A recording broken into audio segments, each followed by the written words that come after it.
Sometimes life doesn't warn us before changing forever, and sometimes the children we raise surprise us in the most unexpected ways.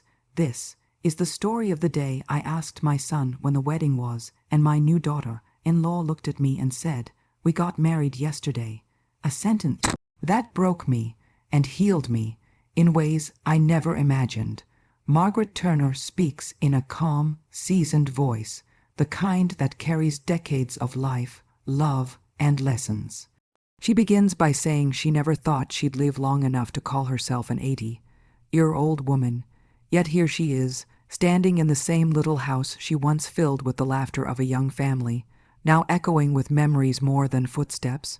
She describes her mornings, the creaking of her old rocking chair, the sound of wind brushing the porch screens, and the ritual of watching the sun rise with a cup of tea clasped between hands that have held babies, baked bread, and wiped tears for generations. She talks to the audience like they're her own grandchildren, warm and gentle, explaining that age doesn't just give wrinkles, it gives you a different pair of eyes that see deeper into people, into choices, into silence. She introduces herself as a retired schoolteacher, a widow, and a woman who has learned to survive the kind of loneliness that doesn't go away just by turning on the lights. She says she fills her days with knitting, gardening, and reading, but none of those things can replace the steady presence of a partner she spent 54 years with. Margaret mentions her only son, Daniel, the light of her life since the day he was born. She raised him with the belief that kindness is stronger than pride, and that love, once given, should never be taken for granted. Even though he's grown now, living in the city, she still remembers the little boy who used to run to her with scraped knees and big dreams. She highlights how their bond has always been strong, built on trust, honesty, and the small everyday moments that become the roots of a family. She pauses, her eyes softening as she admits that even at 80, a mother's heart still hopes, still worries, still waits for her child to come home with good news. Margaret continues by describing the small town she has lived in for more than half her life, a place where everyone knows each other's names, birthdays, and heartaches. She talks about the quiet streets lined with old oak trees, the bakery that still smells like warm cinnamon every morning, and the church bells that ring at 6, reminding the town that another day has begun. It's a peaceful place, she says, a place where time moves slower, and memories cling to every corner like ivy on an old brick wall. But behind that peacefulness lies the story she carries with her every day, losing her husband, Robert.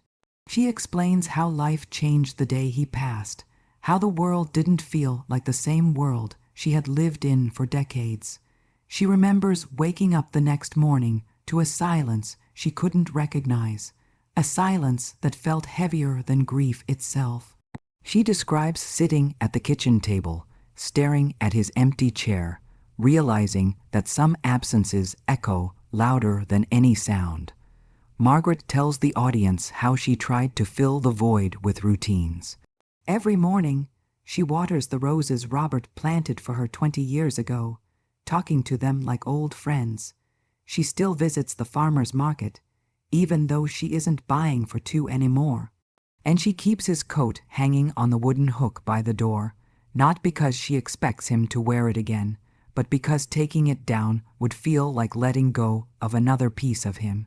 She says the town became her anchor after the loss. Neighbors checked on her, local kids waved when passing her front yard, and the librarian always kept aside new books she thought Margaret would like. Still, she admits that even in the calmest places, loneliness can slip into sunsets and seep into the spaces between heartbeats. Yet she found a strange comfort in this rhythm, a slow, steady life where healing didn't arrive suddenly but grew quietly, like wildflowers she never planted yet found blooming anyway. Margaret's voice softens as she begins talking about Daniel, the one person who kept her world stitched together.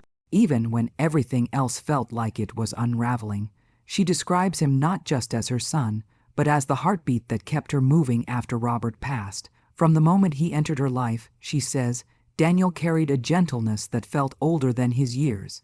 He was the kind of child who apologized when he wasn't wrong, shared even when no one asked, and hugged her with both arms like he was anchoring himself to her. She recalls the little moments that became memories she still holds onto. Daniel bringing her dandelions from the yard, proudly calling them flowers for Mommy. Him sitting at the kitchen counter while she graded papers, swinging his legs and telling her everything he learned that day. The way he would run down the street after school shouting "Mom," like she was the only person in the world who mattered.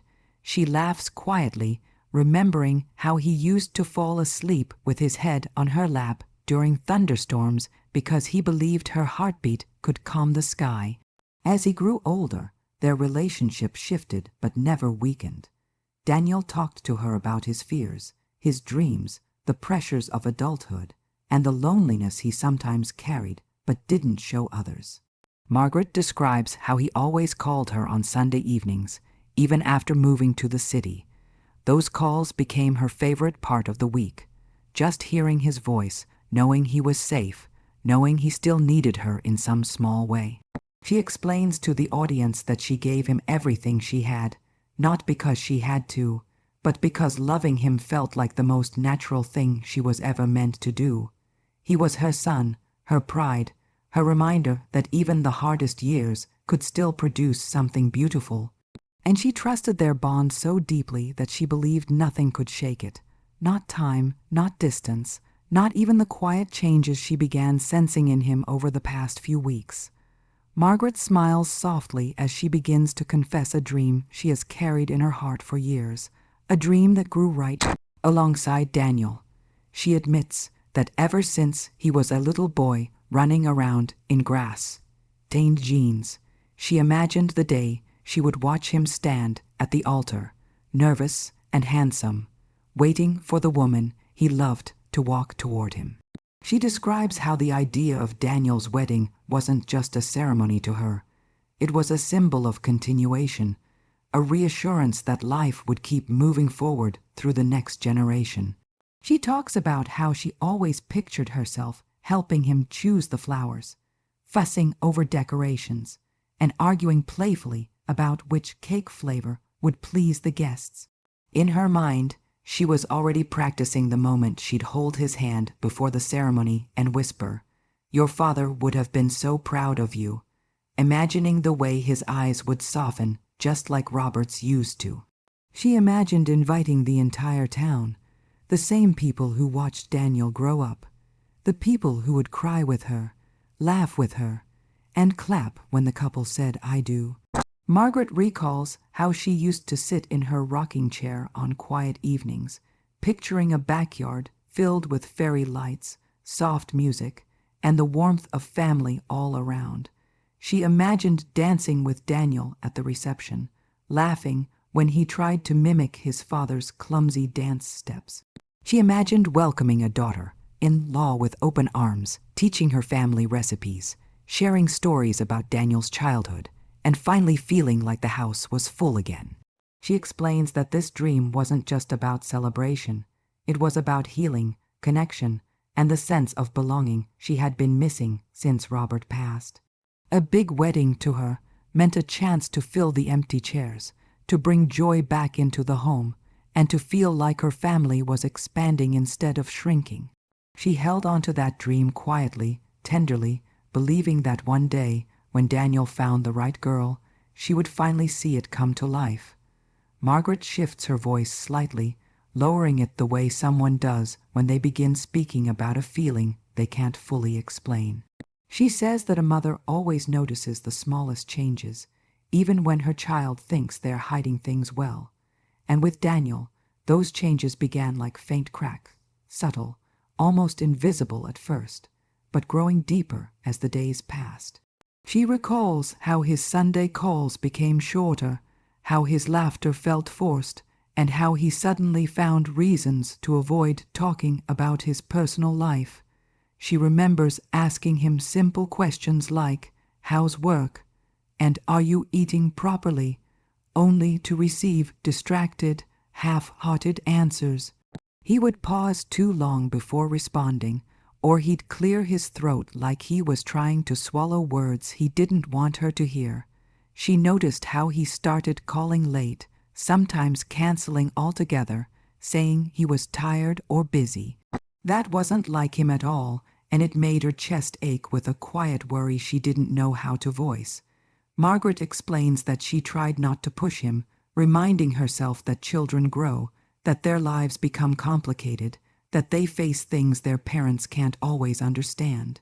But a mother's instinct doesn't soften just because her child becomes an adult. She felt something shifting in him, something he was carrying alone. She remembers sitting on the edge of her bed one night, holding the phone long after a call ended, staring at the screen and wondering when the distance began. She didn't want to admit it, but her heart felt uneasy, as if Daniel was standing behind a door he didn't want her to open. She even tried to ask him gently, "Is everything all right, sweetheart?"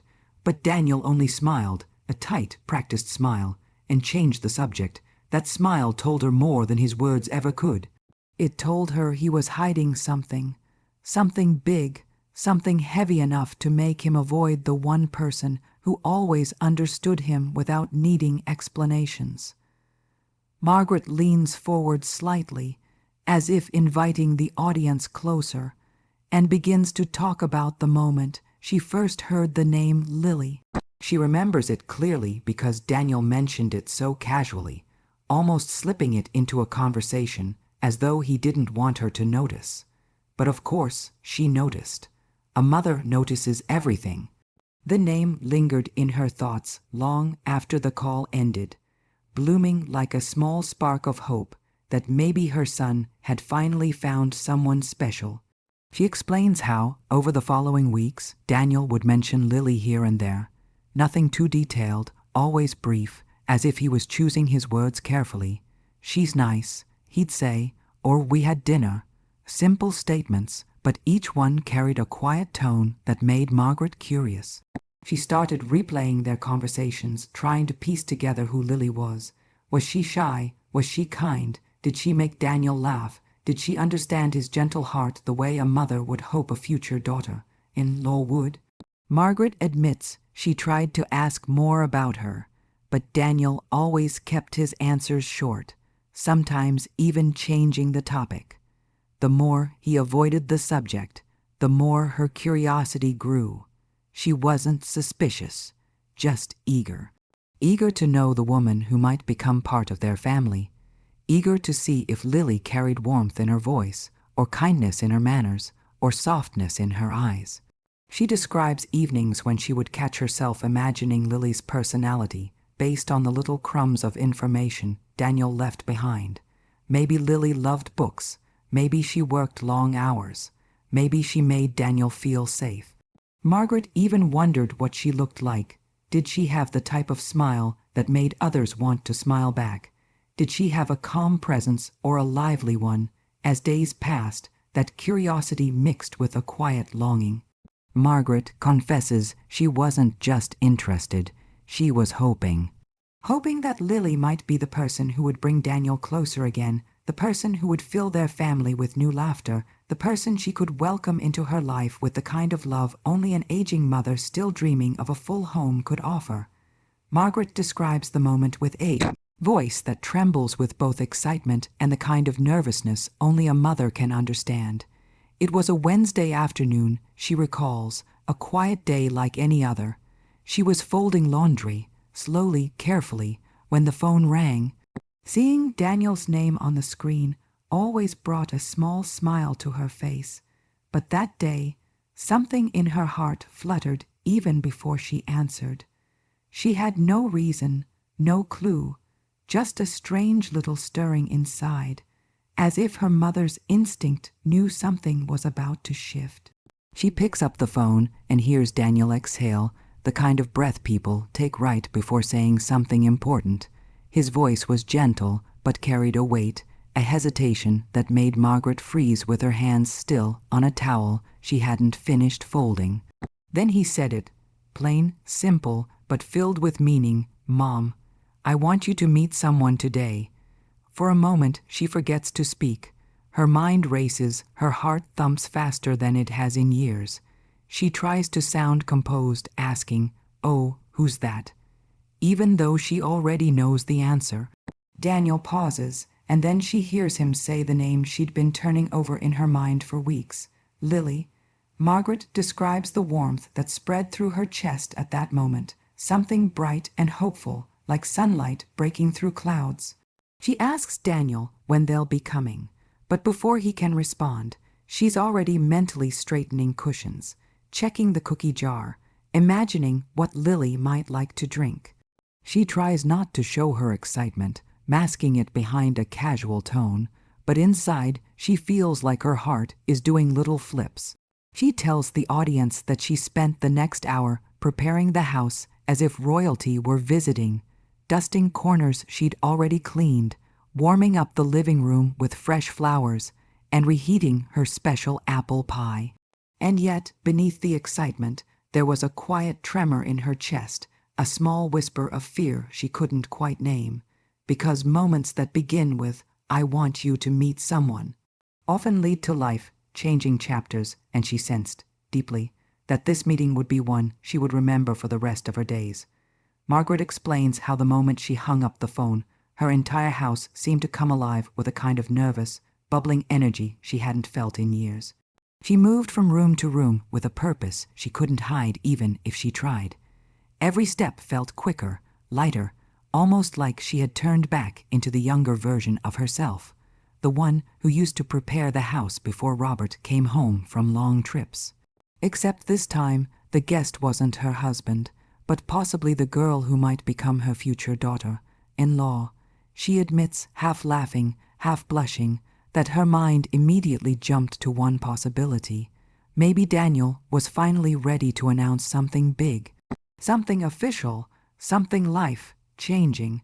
Maybe he and Lily were planning their engagement.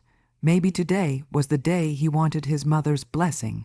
She tried to scold herself for assuming too much, but excitement is a powerful thing. It makes even the oldest hearts feel young again. Margaret found herself straightening picture frames, smoothing out the sofa fabric, checking the hallway mirror more times than she cared to admit. She opened the curtains wider so the living room looked brighter, warmer.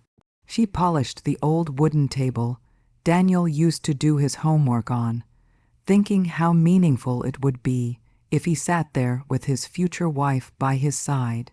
She even pulled out the blue porcelain teacups she usually reserved for special occasions, whispering to herself that meeting the woman who might soon join their family certainly counted.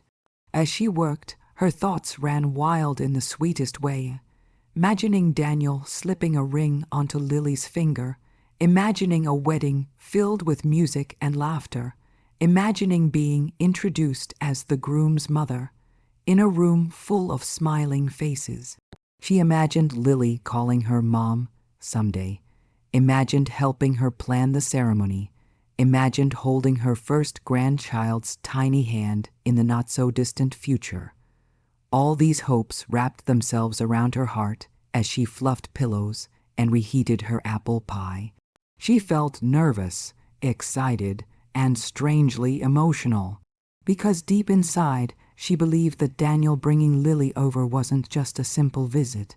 It felt like the beginning of something important, something beautiful, something she had been quietly praying for ever since the house became too quiet after Robert's passing. Margaret says she heard the car door before she saw them. That familiar little thump made her heart stop for a second, and she instinctively wiped her hands on her apron even though they were already clean.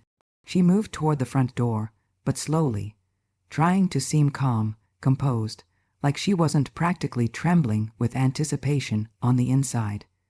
She tells the audience that even at 80, some moments make you feel like a young girl again, waiting to meet someone important. When she finally opened the door, she saw Daniel standing there with a smile that didn't quite reach his eyes, and beside him stood Lily, the girl she had imagined a dozen different ways but still wasn't prepared for. Lily was not overly dressed or trying to impress. She wore a simple dress, soft pastel colors that made her look gentle, almost delicate. Her hair fell softly around her shoulders, and her eyes were warm, but there was a noticeable nervousness in the way they flickered, as if searching for approval. Margaret noticed something right away. Lily's hand was tightly wrapped around Daniel's. Not casually, not loosely, but with a kind of grip that said she needed him close, needed him steady. It reminded Margaret of the way Daniel used to hold her finger when he was small, right before telling her something he was scared to admit. That grip alone told her there was more behind this visit than a simple introduction.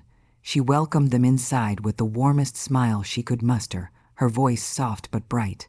Lily responded politely, but Margaret could hear a slight quiver in her tone. She watched how Lily stayed close to Daniel, almost leaning into him for safety, as though the world outside his presence was just a little too overwhelming, and it touched Margaret's heart.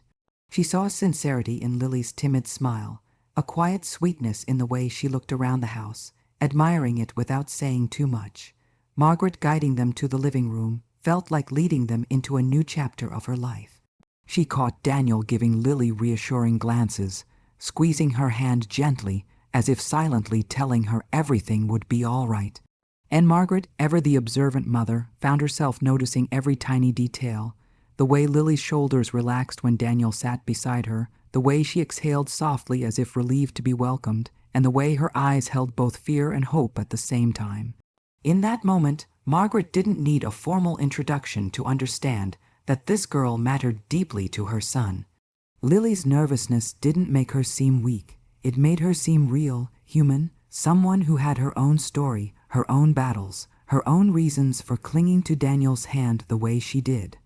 Margaret settles into her chair across from the young couple, feeling a flutter of excitement building in her chest. She watches Lily sit carefully on the edge of the sofa, hands folded in her lap, while Daniel keeps one arm protectively around her shoulders. The air in the room feels a little heavier than usual, but Margaret interprets it as the nervousness of two young people about to share big news. She smooths out her dress, picks up her teacup, and tries to act perfectly natural, though she can practically hear her own heartbeat. She starts with small, harmless questions, asking Lily about her job, her hobbies, how she and Daniel met.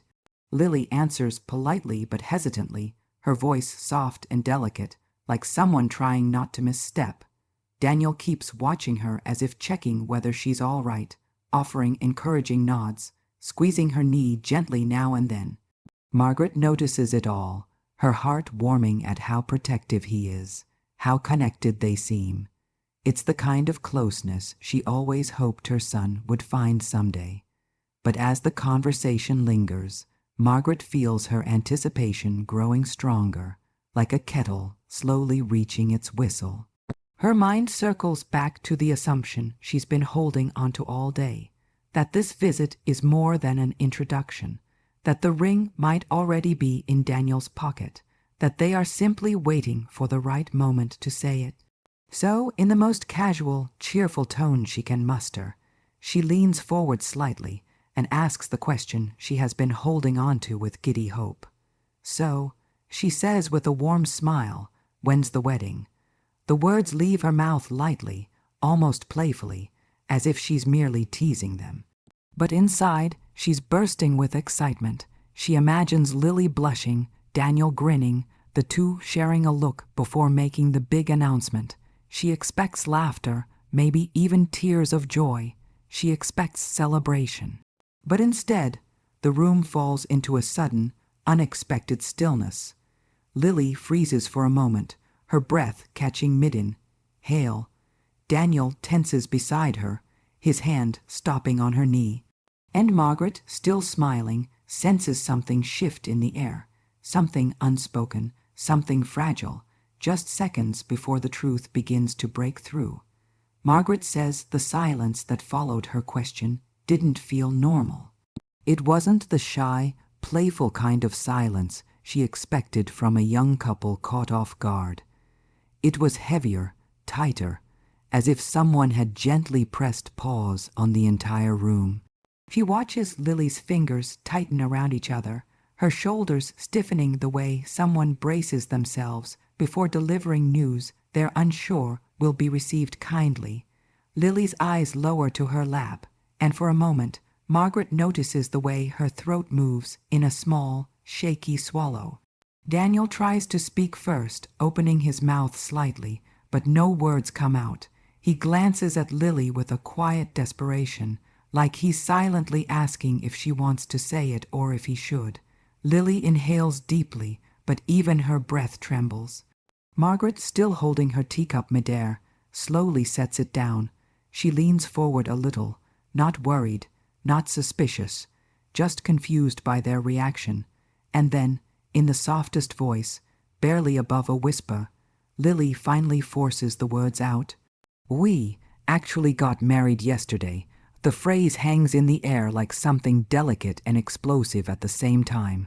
Margaret feels her heart stop, not in excitement, not in joy, but in a sharp, startling jolt of shock. She doesn't move, she doesn't blink. She just stares at Lily, trying to understand if she heard her correctly. Yesterday, not next month, not soon, not we're planning to. But yesterday. Lily's hands begin to tremble and Daniel's arm tightens around her shoulders protectively. He finally finds his voice enough to whisper, "Mom, we didn't know how to tell you." His tone is apologetic, tense, drenched in guilt. Margaret can barely register their words at first. The room feels smaller, her breathing slightly unsteady, as if the walls have moved an inch closer. Her mind races. How could her son do something so life-changing without her? Why didn't he tell her sooner? Why wasn't she there? Why wasn't she a part of it? She feels a sudden rush of emotions, confusion, disbelief, hurt, clashing inside her like waves in a storm. Yet even through the shock, she sees Lily's eyes lift slowly to meet hers. They're full of fear, of guilt, of uncertainty, as though Lily is bracing herself for rejection, for disappointment, for a door to close instead of open. And Margaret realizes in that moment that those 6 little words, "We got married yesterday," weren't said lightly. They were said with trembling courage by a girl who knew the truth might break something or heal something, but had no idea which one it would be. The moment the words sink in, Margaret feels something inside her chest shift, almost like the floor beneath her has tilted without warning. It isn't a dramatic gasp or a cry. It's a quiet, internal collapse that only a mother can understand. A breaking that doesn't show on her face right away, but erupts silently inside her, spreading through her like an unexpected cold. She tries to speak, tries to form even a small sound, but her lips barely part. Her heartbeat, which moments ago fluttered with excitement, now feels slow and heavy, each beat thudding painfully as if reminding her of everything she just lost in a single sentence. She grips the armrest of her chair slightly tighter, grounding herself because the room feels unsteady, blurry around the edges. She studies Daniel's face, urging for explanation, justification, anything. But what she finds is a mix of guilt and fear that only deepens the ache in her chest. She wonders how long he kept this from her. When did he decide not to include her? When did she stop being part of his milestones? She's not angry yet. Anger is a luxury that comes later. What she feels now is something more primal, betrayal wrapped in confusion, hurt braided with disbelief. She glances at Lily, and for a fleeting second, she wonders if maybe it was Lily's idea. Maybe Lily didn't want a big wedding. Maybe Lily didn't want her there. The thought stings sharply, even though she doesn't know if it's true. Margaret didn't expect to feel so small in her own living room. She feels tears pressing behind her eyes, but refuses to let them fall, swallowing hard to keep her voice steady. She doesn't want to break in front of them. She doesn't want to show how deeply this news has pierced her. Because all she can think about is the wedding she had imagined for years, the moment she dreamt of holding her son's hands at the altar, whispering blessings, seeing him take vows surrounded by family and love, and now realizing she will never get that moment. It isn't just that they got married. It's that they did it without her presence, her blessing, her witness. A once-in-a-lifetime chapter written behind her back. And for the first time in a long time, Margaret doesn't know what to say, how to breathe normally, or how to stop her heart from aching in a way she never expected. Daniel shifts forward, placing both hands on his knees as if steadying himself before speaking. His voice cracks slightly, barely noticeable, but a mother hears everything. "Mom, please don't think we wanted to hurt you," he begins, but his words only make the knot in Margaret's chest tighten. She watches him closely, searching for the truth behind his eyes, craving an explanation that will make the hollow feeling inside her go away. He sighs deeply, running a hand through his hair, a nervous habit he's had since childhood. "Things have been tough," he says, "more than I let on." He explains how his job hours were cut unexpectedly, how bills piled up, how the city rent kept increasing. He talks about late nights staring at bank statements, trying to make things work, trying to keep stress from spilling over into their relationship. Margaret listens silently, realizing how much he carried alone.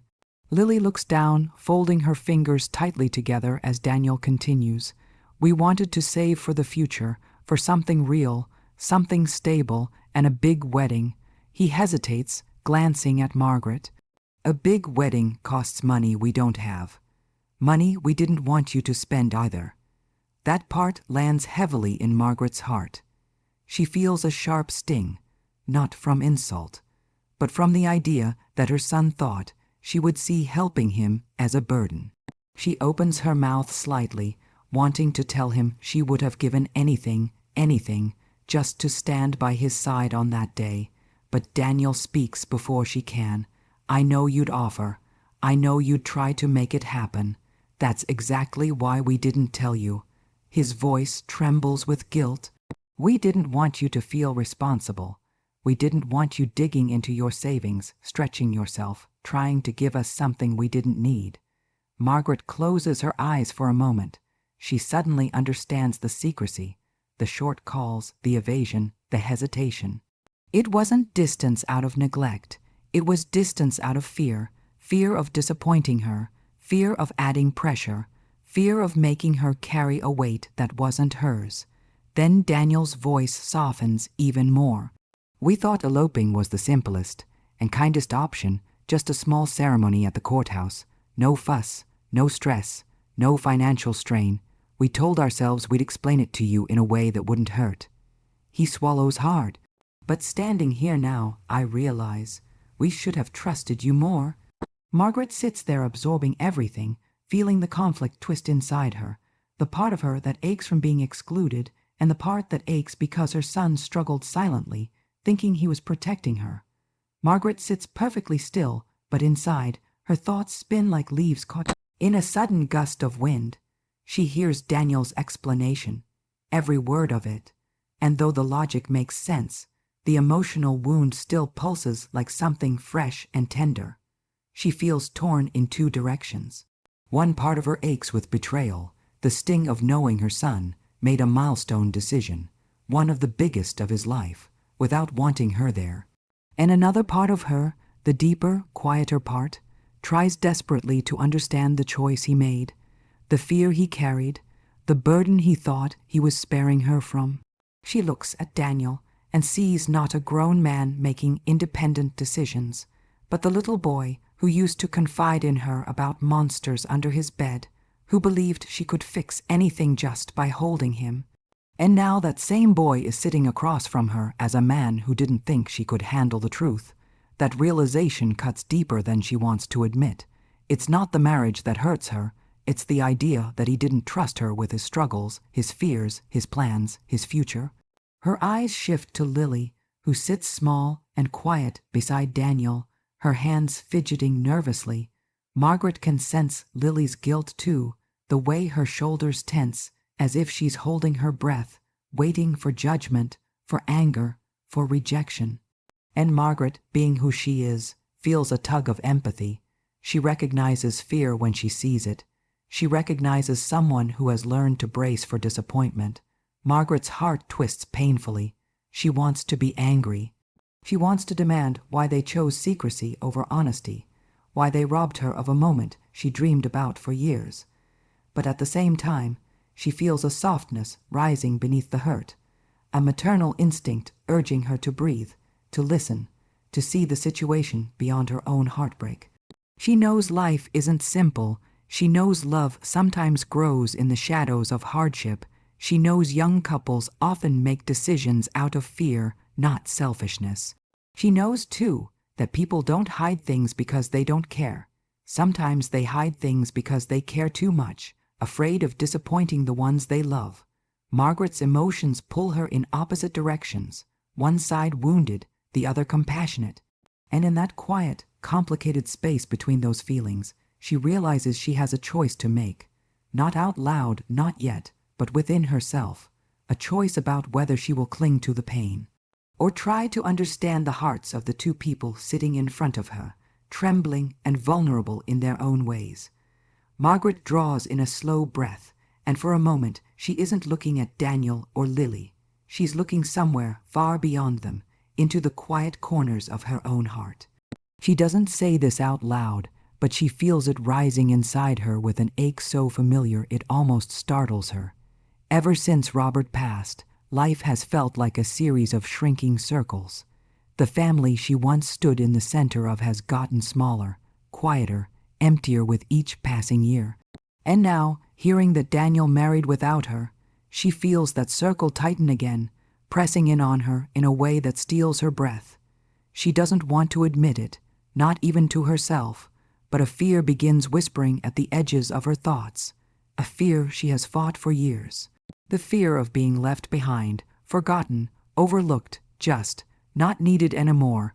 She remembers how, after Robert's death, everything she did felt like an attempt to stay connected to something, anything, that made her feel like she still had a place in someone's life.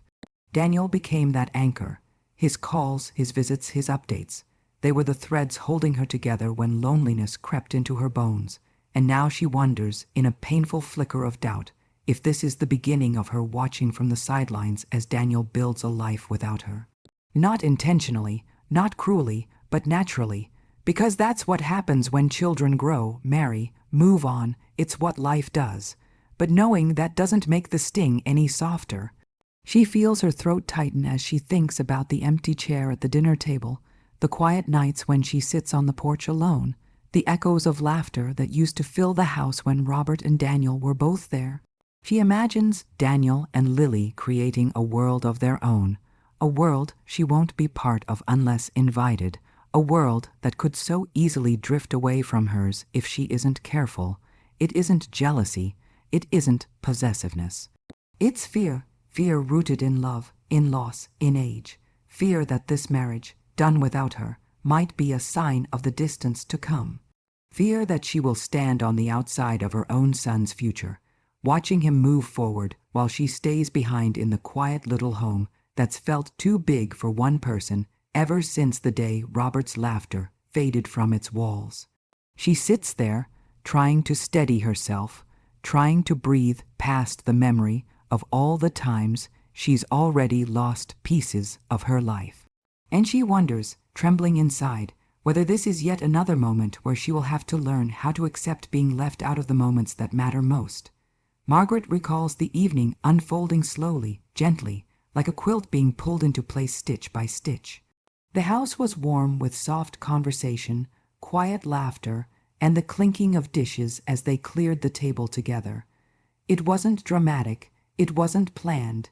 It was the kind of moment that grows naturally when walls start to come down and hearts begin to open again after being bruised. Lily was drying the dishes while Margaret washed them, both standing shoulder to shoulder in the small kitchen. The rhythm felt strangely familiar, as if they had done it 100 times before. Daniel sat nearby, watching them with a hopefulness he tried not to reveal too openly. For the first time since the news had been shared, Margaret felt something gentle rise inside her, a warmth, an understanding, a softening she didn't expect. She glanced at Lily, noticing the way her hands trembled slightly despite the smile she wore. Margaret saw the girl's fragility up close, saw the exhaustion hidden behind her polite expressions, saw the way she tried so hard to be respectful, careful, and grateful all at once. It hit Margaret then. This wasn't just a young woman joining her family. This was someone's child, someone who had walked through her own storms, someone who, no matter how grown, still needed a place to feel safe.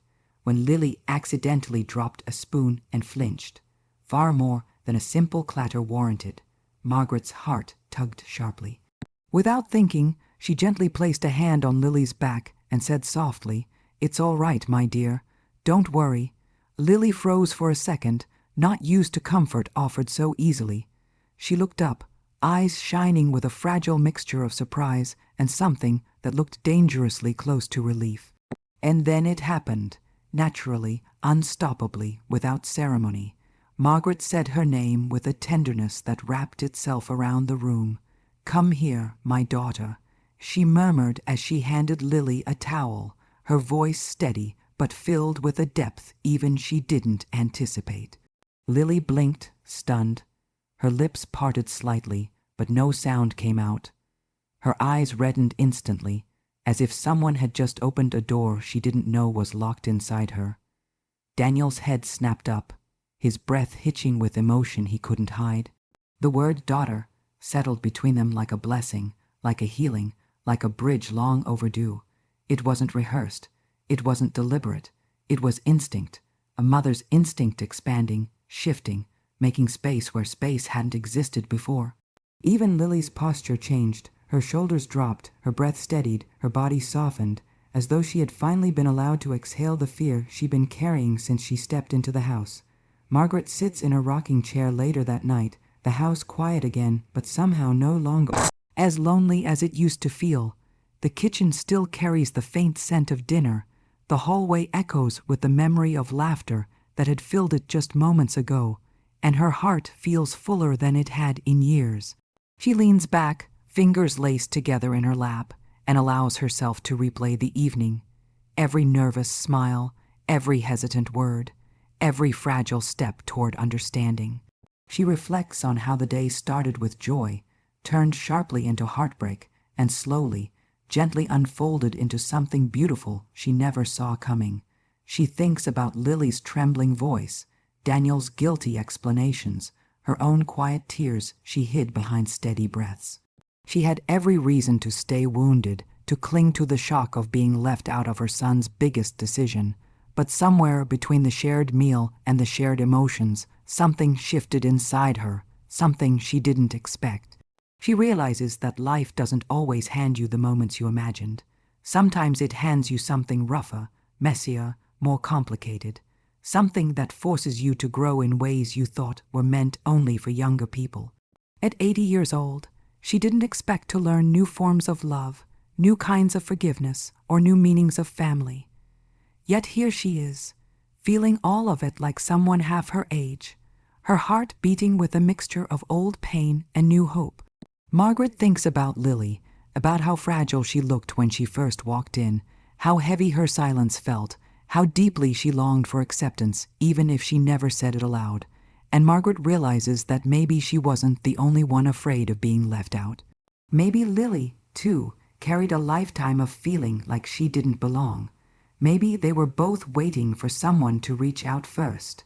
Her voice softens as she speaks to the audience, not as a storyteller now, but as a grandmother who has learned something worth passing on. She says life will surprise you when you least expect it. Sometimes it will hurt, sometimes it will confuse you, and sometimes it will make you feel like the ground beneath your feet has disappeared. But sometimes, just sometimes, those surprises bring new people, new connections, new love into your life in ways that heal pieces you didn't even know were broken. She rests her hand over her heart, feeling the warmth of the day still lingering there, and whispers to herself that maybe this isn't the ending she imagined, but it might just be the beginning of a chapter far sweeter than the one she had dreamed.